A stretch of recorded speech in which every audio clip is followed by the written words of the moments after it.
जानि रखंतु ह्यूमन सागर भली ख्रिस्टियन लोक मृत्यु पर करा जाउथबा एई चारिटी काम आउ शेष रे सेमाने समाधिटी को फूल रे सजाई देथांती काहेकि ना सेमाने मानंती कि फूल होची पुनः जीवित होबार गोटे प्रतीक। सेहि भली फूल रे सजेबा द्वारा व्यक्तिटीर आत्मा मध्य आउ को शरीर रे नुआ जन्म निए।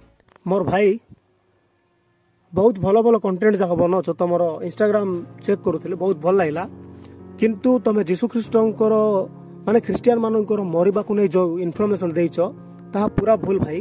क्रूसर अर्थ होची त्याग प्रेम शांति जहा कि गोटे ख्रिस्टियन मरिला परे तांको साइड रे रखा जाए किंबा पुता जाए बिकॉज सेडा एहा दर्शाए कि गोटे ख्रिस्टियन व्यक्ति मरिबा पूर्व ये कष्ट त्याग लोक माननकु क्षमा देबा एही सबु कार्य करी अछि तार मूल प्रतीक। आ सबुठारु बड़ कथा हला तमे कहउछ कि भाई आउ समाधि ऊपर फूल रखंती तार अर्थ होची से माने पुनर्जन्म नेबे आउ कहा शरीर रे किंतु भाई एटा पूरा मिछ केबे भी गोटे ख्रिस्टियन पुनर्जन्म नेबो नाही।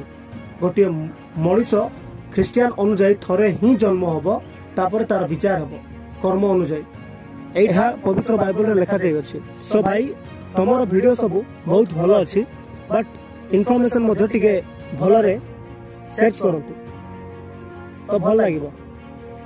भाई देवी बहुत भल लागिला कि आपण जीशु ख्रीष्टन को विषय रे कहबा पई माने ख्रिस्टियन मानन को विषय रे कहबा पई आगु आसिले।